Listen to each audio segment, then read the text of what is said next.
وعليكم السلام ورحمة الله وبركاته soo dhawaada waa idinka qaaday kulligiin Soomaali Maxamed ee meel kastoo joogtaan soo dhawaada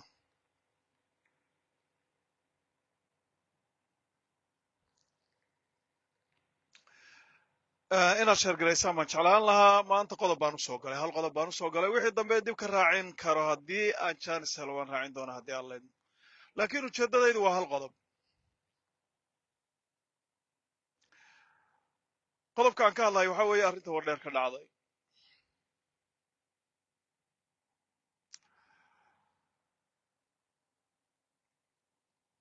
waxaan rabaa inaan ka horreysiyo arar yar ummad marka ay meel ku dhaqan tahay laba qodob unbay ku noolaadaan ama dhaqan Soomaali ahaan marka aan nahay ama dhaqan ay lahaan jireen iyo xeer beegti iyo odayaal baa lagu kala baxaa wax lagu xalliyaa ama dawlad baa jirta oo dadka kala saarta oo qofkii dembi gala dembigiisa ku qaada dadka kala ilaalisa labadaa wixii u dhexeeya waa khalad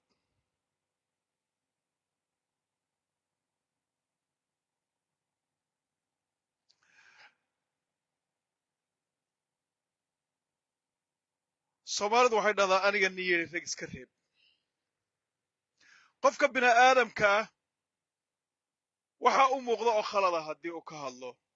Soomaalidu dhaqan waxay u leedahay inay meel u saarto ilaa heer marka ugu hooseysa ay sii istaagtay reer hebel baad u jeedaa qofka Soomaaliga ma dhahayo waxa ninkan uu ka hadlayo ma runbaa mise waa khalad aniga markaan ku yar laabta aniga oo hadalkaygaas ujeeddadiisu ay afeef tahay cabdi ilay iyo inac agjar labadaa nin waxay ka yimaadeen gobolka dhagaxbuur ama gobolka jarar waxaan ahay dadka aaminsan haddii uu jiro qof arrintaydaa beeninhayana inuu ila hadlo oo igala doodo waan jeclaan lahaa waxaan ahay qofka aaminsan cabdi ilay waxa uu inagu sameeyey ee dhaqan ahaan iyo han qofka bini aadamka hanka haddii laga dilo waa la soo daayay inuu dhegaysanaya aad baan u jeclaan lahaa cabdi ilay qofka hanka haddii laga dilo iyo qabka waxa la yidhahdaa haddii laga dilo gumaysi maalinkaas uu bilowdaa anigu waxaan ahay dadka aaminsan 100 sano ama 200 oo sano ninkaasu damajka uu ina gaadhsiiyey iyo heerka uu ina gaadhsiiyey inayna weli soo laabanaynin adigu ama qabiil ku taageer ama nin rag u ahaadhe ama isaga magac kale u bixi laakiin anigu fikirkaa dadka aaminsan baana waana arkay oo way ii muuqataa waxaa kaloon ahay ninka aaminsan cabdi ilay wakhtigiisi oona la faajirtay oo dagaalamaysay oo dadka leynaysay oona lef hubkii way dhigtay ilaahay qur-aankiisa wuxuu ku yidhi maya xadiis buu ahaa in allaha laa yugayiru ma biqawmin xataa yugayiru ma bianfusihim ummadna ilaa ay isdooriso ilaahay ma dooriyo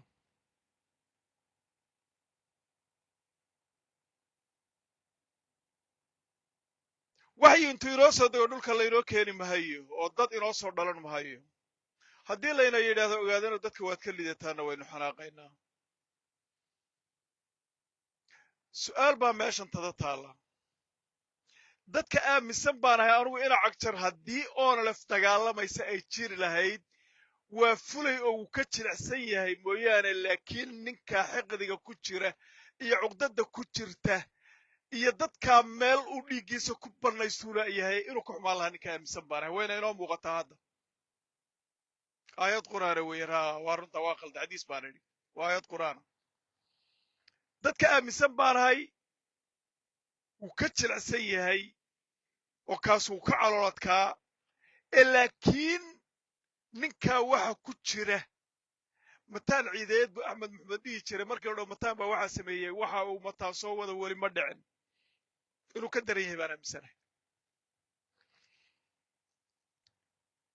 saaka cid laynoogu marmarsoonaya miyay jirtaa maya cid dadkaa dhiiggiisa lagu bannaysanaya miyay jirtaa maya only reasonka ina cagjar uu maanta sameeyey waxaa weeye nin magaaladii uu degi jiray in uu yidhaahdo ninkan kadaan baabi'inhaya oo nin aan waddankaba degin u keeno nin Soomaaliya ka soo yimid oo aan dhulkaba degin inuu magaalo u magacaabo qabiiladii inuu isku diro waa waxa kaliya ee uu ku aarsan karo arrintaasuna waxaan u malaynayaa saaka imise colaadood baa jirta shaqaal iyo adkhayr oo gobolka eran ah waxaa jirta weligood ismaaciil cawliyahan iyo cabdalle cawliyahan iyo tolomoge waxaa jira makaahil oo ibraahiim iyo ismaaciil gumcadla waxaa jiray aynu ogeyn reer haaruun iyo reer waaskooshin way soo socotay weligeedba cidda la isku dilahayo waa ayo inaa cagjar afkiisa waxaa laga hayaa 35% bay ka yihiin ogaadeen ku dhulka su'aalahan haddii la weydiiyana kama jawaabi kara isagoo madax diiran haddii ay 35% ka yihiin dhulka ay degan yihiin away dadkii deganaa ma dhulka inta la raraa dad kale la keenaya mise dhulka dadku ma degan u leeyahay waa su'aal u baahan yahay inuu ka jawaabo fikirka noocaas isagoo ka duulaya in cagjar wuxuu ku jiraa wax la yidhaahdo ogaadeen inuu isku baabi'iyo arrintiisuna ninka arrintan way ka durubsan tahaan anigu in badan idin idhi aan ka soo gudbo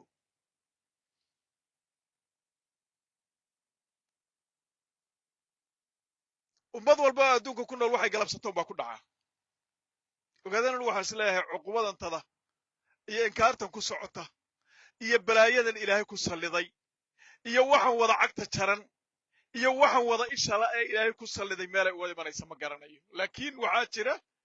qofku markuu qof islaana yahay ama qof bini aadama yahay dhibaatada kugu dhacaysa markii masiiba kugu timaado xoolo ma tiida bini aadam baa taa ilaahay karaameeye waa inaad fikirto waxaan wuxuu kugu dhacaya aad fikirto anigu meesha ay waxaanu ka dhacayaan waan ogahay marar badanna waan ka hadlay waxa inugu socday iyo dhibka inugu socday iyo qubada aan qabno anigu in badan baan ka hadlay okay taa aan ka gudbo hadalkaygu meel buu u socdaa nimanka walaalaha ah ee makaahil way isdileen carab iyo ilkaa ugu dhow oo way isdileen oo way isku dhacaan laba nin oo walaalaha bay isdishaan adduun baa loo yahay taariikhda ina history ma dhicin ogaadeen oo arrin intay dhacdo arrintiisii ay dakana la isu daba istaago oo waqti dheer ay qaadato last 100 years ma dhicin waxbaa dhaca tolka u yimaada gacanta lagu qabtaa meel baa la saaraa waa la kala faataxaystaa ibraahiim iyo ismaaciil gumcadle dadka Soomaaliyeed ay dhageysanayeen inaydaan aqoonin baa laga yaabaa aan idin balaballaadhiyo nimanka la yidhaahdo makaahil nimanka la yidhaahdo waa 5 jilib haddii aana khaldanayn aqoontayda waxaan u wadaa waa 4 jilib ibraahiim waa jilib ina makaahila oo reexaji makaahila ismaaciil gumcadle iyo muuse gumcadlana waa gumcadla la isku yidhaahdaa waa jilib ina makaahila gacan weynana waa jilib ina makaahila habar samatalisna waa jilib ina makaahila aqoontaydu intay gaadhsay 4taasaan aqaanaa reer sacad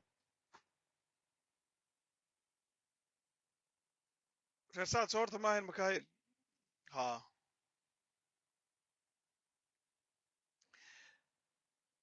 labada jilib ay isdilaaya waxaa weeye waa jilib gumcadlihii ka mida oo la yidhahda ismaaciil gumcadle iyo jilib makaahila oo ibraahiim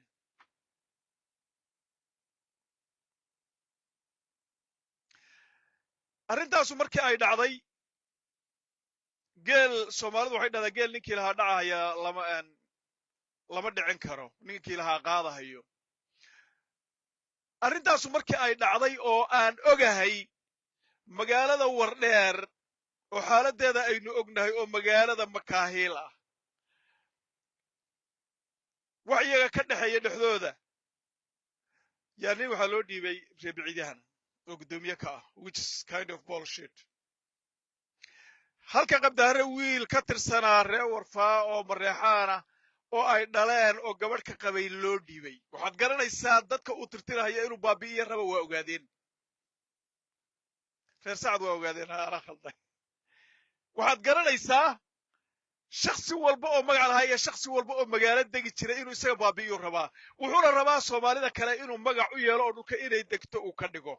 anigu cidda degtay ee soomaaliyeed inay wax la siiyo maba diidani oo qofka bini'aadamka dulmigu ma fiicna arrinta aan ka hadlahayo qaar badan oo idinka mida waxaa laga yaabaa reer hebel buu u jeedaa oo waa reer hebel inaad idhahdaan laakiin meesha aan ka dhimanaya cabdiina intuu joogayna ragga aniga hadalladaa ileh isagoo dadka layn hayo oo wiilka qaadoo gabadha dhiga aya xaaladdu marayso ninkii haystay ee maalin walba xumaatiinsa sheegi jiray baan ahaa waxaan ka hadlayana waa waxaynoo dan ah haddaad dhagax buur degan tahay iyo haddaad qadaaro degan qoraxay degan tahay iyo haddaad wardheer degan tahay iyo haddaad degan tahay afdheer shabeelle haddaad eran iyo nogob degan tahay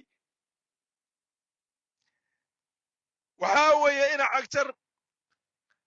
qabiil ogaadeen la yidhaahdo yuu dagaal kula jiraa wuxuuna dagaal kula sii jiraa qabiil kale ogaadeenka ka sii mid ah oo weliba maxamed subeer ka sii mid ah yuu kula sii jiraa ogaadeen oo dhan isagoo guud ahaan ugula jiro waxaan dhagaystay maalin dhoweyd wuxuu yidhi waxaanu samaynay raggii halgamayaasha ahaa baanu dhul ugu magac darray liibaan buu sheegay rag loogu magac daray gobolka liibaan gobolka shiniluu sheegay wuxuu sheegay gobolka afdheer rag loogu magac daray wuxuu sheegay gobolka shabeelle oo godaya rag loogu magac daray halkaa markuu marahaya xaajadu halkaa marayso qabdaare ka booday qabdaaru ka booday markaasuu yidhi dhagax buur maxamed cabdi beenaley maxamed inacli beenaley iyo sangu saddexdii gobol ee qoyska ula dagaalamahaya oo erar iyo nogob iyo qoraxay ahaa oo ogaadeen laandheeraha uu sheegtay iyo dhulka uu degan yahayba nimanka ugu degmo badan ee marka la yidhaahdo degaan ahaan inta kale marka la isku daro reer cabdilla degmooyinku badaanka ay degan yahay baa ka badan ogaadeenka kale oo dhan weliba absame dhulka uu degan yahay iyo reer cabdilla absame badan yahay dadkii nooca ahaa wuxuu yidhi ma taariikhda hiddaha intaad haysaan halgamayaal hadday la yidhaahdo iyo haddii la yidhaahdo gabayaa haddii la yidhaahdo rag wax la googoosto gobolka qoraxay ba ka soo bixi jireen anugu ogaadeen oo dhan dee ninkiisa caanka in la sheego oo taariikh loogu magacdaro gobolkiisa maba diidani laakiin saddexda gobol waa wax ku jira anugu ma qariya hadalka okay de arrintan aan soo dhaadhaco arrintantaada markii ay dhacday odayaasha ogaadeenku wuxuu lahaan jiray oo uu caan ku ahaa arrinu marka ay dhacdo odayaashu intay yimaadaan gobollada u dhow haddii markaa dadkaasu xallisan waayo isla markaba in meel la saaro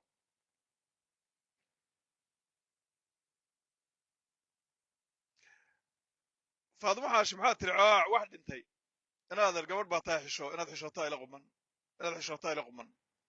haddaad halkaa cay ku soo qorto aniga waxay yeelaysa ma jirta laakiin dadnimadaada iyo akhlaaqiyan iyo meesha lagaa soo barbaariyey iyo adiga unbay wax kuu dhimaysaa good luck aday kuu taallaa okay arrintan markii ay dhacday waxaa yimid odayaal ka socda gobolka shabeelle gobolka qoraxay iyo magaalada caasimadda ee jigjiga waxaa la damcay arrinta in la galo wuxuu yidhi arrin dawladeed weeye arrinta ma gelaysaan waxba idinkama gelin waa meeshaan kalaya geel ninkii lahaa dhacahayo nina ma dhicin karo dawlad baanu ahay waddankuu leeyahay maxallin kara ahaa dawladu maxay qabataa dadka way kala celisaa qofkii dembiilahay dembigiisa saartaa dadkay kala qabataa dhiiggay kala baajisaa sharci bay siisaa dadkay service u samaysaa magaalada la yidhaahdo jigjiga meel waxaa jirta la yidhahda buurta waa lagu ururaa ilaa 50 nin baa dhex hordaysa waa la qayilaa la yidhahdaa waa la qayilaa facebooka aad loo fiiriyaa hilib baa la qalaa 10 neef baa maalinkii lagu qalaa daasid nolosha dhan iyo waxa meesha loo joogo intaa ma dhaafinsana wax service oo dad loo qabanaya miyaad artay maya ma arag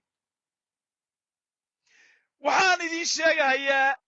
oo soomaali oo dhan dhagaheeda inay ku maqasho qaar badan oo ku dhacdayna inay joogaan waa laga yaabaa gobolka ogaadeen dadka degan waa dadka ugu dulman soomaali oo dhan gobolka ay degta marka la yidhaahdo you know why ujeeddada ma garanaysaa u dulman yihin ma ka warhaysaa shan sano 5 years muwaadin waddanka gobolka ogaadeen u dhashay oo baasaboor loo diidan yahay inuu jiro oo lacag la yidhi ilaa aad keento $1,500 qaadan maysid oo dad xamar iyo hargeysa ka yimid ay lacagtii la tuban yihiin iyo boosaaso oo fayl ugu jiraan ya oo muwaadinkii aan shilinka haysanin eed aragtay ee service loo samaynaynin ee aqoon-yahankiisa shaqada haysanin ee bakhtiya hayey ee gumaysigu heerkaa soo gaadhsiiyey ee gumaysigu dadkoodii dhammeeyey baasaboor loo diidan yahay baasaboor oo lacag layn lagu jiro oo in cagtar loo ururinayo iimaanka alla kaa qaad iimaan alla uur buuxiye walla uuna ku deeqin 20 bilyan ee loogu talagalay dadka hadday wax ku tari weyday walla baasaboor inuuna waxba ku tarayn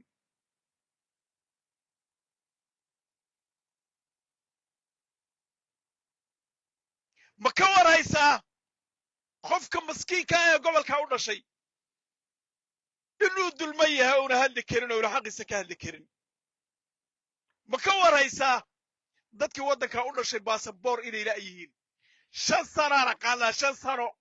dadkii joogay oo waayey oo la yidhi ma qaadanayso gobol hebel baad ka soo joogtaa baan hayaa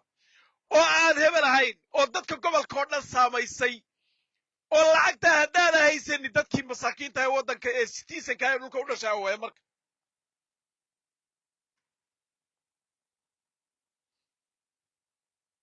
wuxuu soo qoray maalin dhaweydon ka hadlay baan hadalkaygii hadalla uu ka dhadhansaday oo ka lunjahday isagoo soo qoray baan arkay wuxuu soo qoray jigjiga la qaatay ma jirto jigjiga caasimad intay tahayna waa lagu noolaan hayaa wuxuu soo qaatay tulli guureed la qaatay oo orama qaadatay ma jiro wuxuu soo qoray hadalkii aan ka hadlay odayaashii miidiyaha ka hadla la yidhi hal su'aal baan idin weydiinayaa arrinta wardheer way inoogu dambaynaysaa ee raalli ahaada wuxuu soo qaatay oo uu yidhi odayaasha hadlay qofku fikirkiisa uu ka hadli karaa laakiin annagu soomaalinimadannada waan ku faanaynaa soomaali baan nahay laakiin etoobiyaan baan nahay etoobiyaan baanu ka tirsannahay anugu waan ogahay dee khariirad ahaan iyo geography inaynu etoobiya ka tirsannahay laakiin su-aasha aan raba inaan weydiiyo inaa cagjaro adaa wax iga soo daba qori jiray markaan hadle bal ka soo jawaab ma waxaad leedahay shacbiga soomaaliyeed ee gobolka degan baa etoobiyanimada ku faanahay oo etoobiyanimada raba siriyasaad waa la kala soocaaye mise waxaad leedahay halayna dhegaysto oo gartaa halaynoo qaadee adiga iyo cabdi inay waxaad dadka ku beerteen ood soo xaraysaan ood waxaad dhahdaan baa ii dhaheen oo idinku aad ku abuurteen ood idinku dhahdeen ood ka dambayseen miya mise waxaad leedahay dadkaan muwaadiniin ahayn oo etoobiya rabo oo etoobiyaan baan nahay inay dhahaan fikirka ka yimid anaa ka jawaabaya adaa yidhi beenaalaadna tahay alkaadibu waalkadibu beenaalaad tahay anaa kule hadda liq maxaa tahay beenaale adaa soo diray adaa dhaha yidhi waana taad ku beeraysay ee fikirka aad ku abuuraysay ee integrationka ee laguu soo adeegsaday ee jaajuuska aad ku tahay ee weligaa iyo allaha aad jaajuusnimada isirahaanu lahayd wey oo etoobiyanimada aad jeceshahay laakiin intaasoo dhan kufoan xaddi waa isku fuuqsatay buu ninkii reebaarka ahaae waxaasoo dhan waxaa fuuqsaday yooman min alayaam kii 14 inaad tahaan u malaynaya 13 baa kaa horraysay nin meeshaa soo maro oon ama jeel gelin ama aan meesha laga qaadin miyaa jira maya waxaan hubaa inaad bannaan ka imanayso godobta aad gashay iyo dakar aad gashay rag inaad sarkaysaan geesinimadeedii ma leedahay maya dee guur cabdi ilay baa dhisay wuu ku oodan yahay waa soo dhexgelinaya dadka kuwa kale dadka laynhaya dadka u laynhayana waxay ku oodan yihiin turki dee guur aday ku anfacaysaa waxaanse kuu sheegi ilmaadeerka aan kala dhiman inay sarkayaan nin walbana dakaradiisa iyo godobtiisu meeshay gashay inuu yaqaano xaqiiqada markaan kuu sheego ma cirkaad aadi ma baalal baad yeelan maya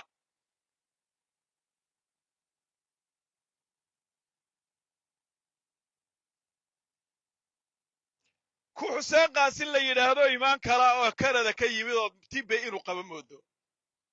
oo engegan oo sakaraad aad moodo dhafoorkiisa aad moodo coomadigii badweynta hindiya ku noolaa wuxuu soo qoray 7,000 oo qof baa maalinka aanu nimid jeelka laga sii daayey beenaale kadibi baa tahay naadeer waxaa tahay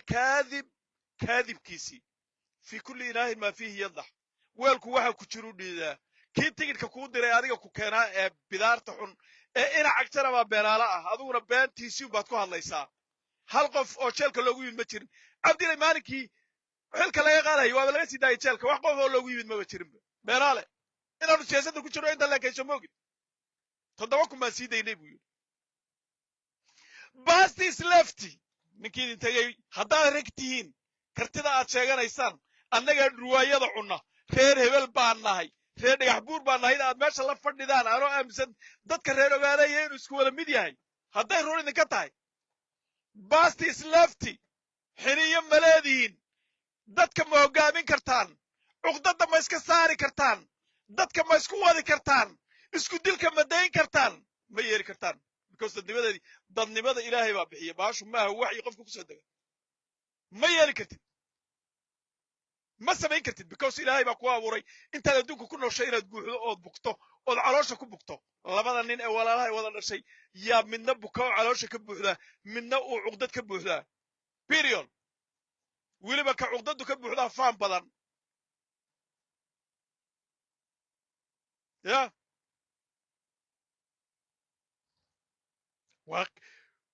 qof walba oo qurbaha ka soo wareeray oo iimaanka alla ka qaaday markuu meesha yimaado jaahilnimada waa qofka ugu jaahilsan adduunka kanadu ka yimid baa lagu yidhi waaqooyaan baa waxaa lagu leeyahay kanadu ka yimid baa lagu leeyahay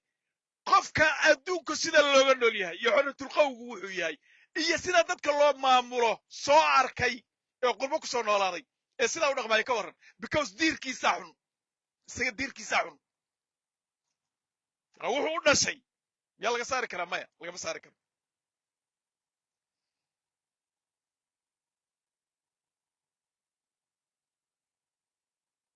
okay taan ka gudbo cudurka caafimaad baa ku xiga dawaana lagu daweeyaa ama ilaahay baa caafimaad keena waxa caloosha kaaga jira ilaahay kugu abuuray ee xiqdiga ah lagama saari karo laakiin anigu dhaqanka aan soo gaadhay reer miyiga xitaa qofka tiibaydu ku dhacdo waxaa la dhihi jiray laba qodob baa mid jira ama neefuu qabaa yaa ku dhacdo qofka cuqdad markuu qaba ama tiibay baa ku dhacdaa la dhihi jiray qofku markuu xiqdi qabo labada mid baa ku dhaca aan ka gudbo labada qolo ee makaahil ee tolkeena way islaayeen maalinkii odayaasha ay u yimaadeen in la kala qabta la damay wuxuu yidhi dawlad baan ahay waxaa la ii sheegay nimankaa la socda war waxaad ii keentaa ninka la taliyaha waa magaciisi ii keen iisoo qora ninka la taliyaha waa iisoo qora magaciisi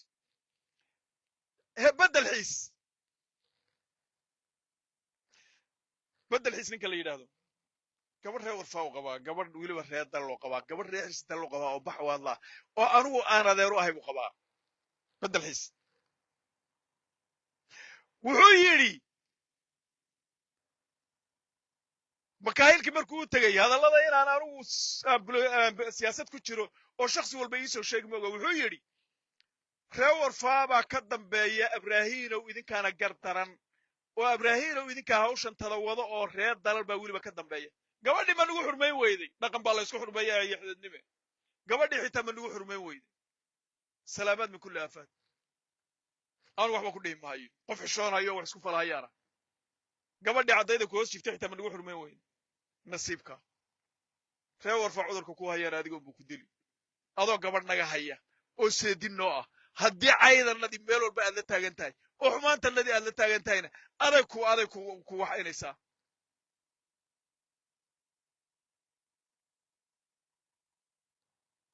taa ka gudub waa bedel xiis iyo kan tuuga ee kanada ka yimid iyo ina cagjar waxa kale ee ruwaayada yaacaya iyagu caqaarta iyo hamuuyada iyo iska ordahaya iyagu you can imagine odayaashii wuxuu yidhaahdaa dawladda looma dhawaanayo inuu isku dilayaan kuu sheegay inuu dagaalka isagoo ka dambeeye imise qof baa dhimatay weliga taariikhda ma dhicin markaan idin leeyahay dawlad ma jirto baad igu qabsanaysaan meesha waa la qayilaa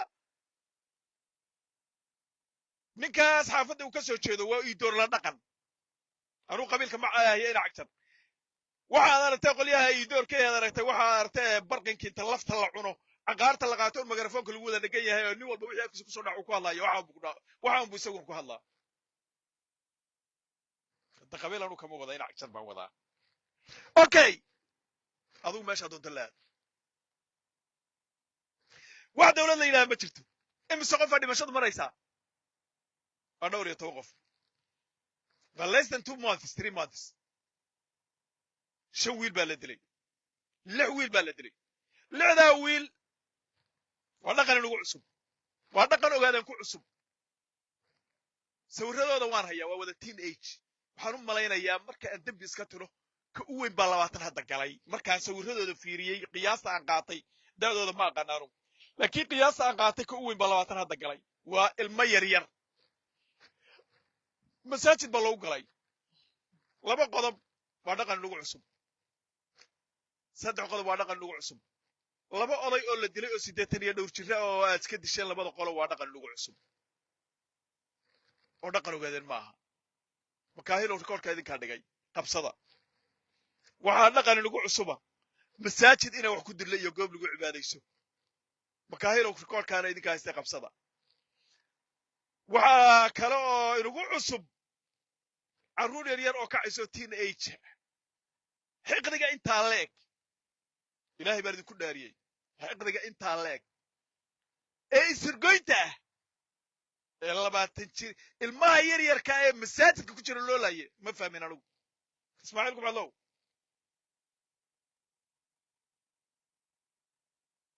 waxaan idin dhihi lahaa lafaa la tuuray nifaanka lagama dhammeeyo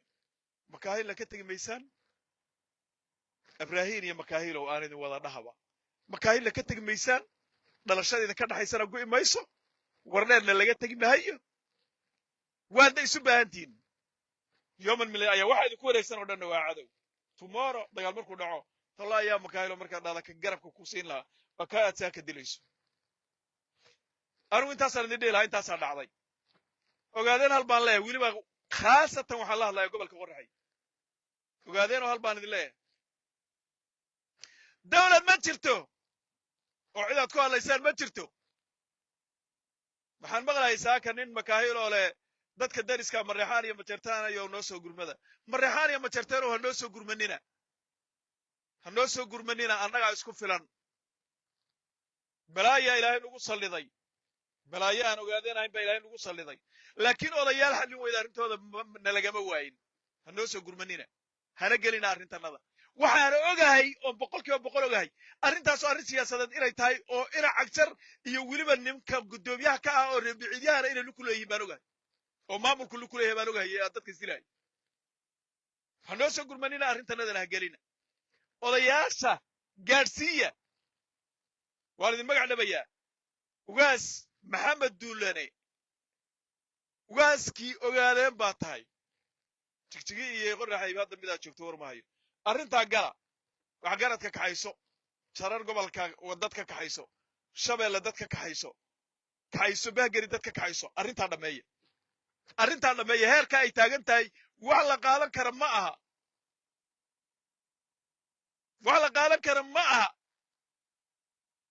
waxaanu dhegaysan karraa ma aha caqliga bini aadamku wax u qaadan kara ma aha dhaqan inooma aha anuu saasaan idin leeyahay farxaan suuley waan ku soo qabanaya bal qabso farxaan suuley oo qabso bal qabso farxaan suuley qabso adduunka waxaan ugu dhamcay nin reego qori xeraala oo magtiisu 9 bilood tahay 9 bilood ku dhashay oo magtiisu 100 la tahay oo comment halkaa nin ku soo caayo oo aan hadli karin oo ninkii hadal dhihi karin waa dhibaato adduun waa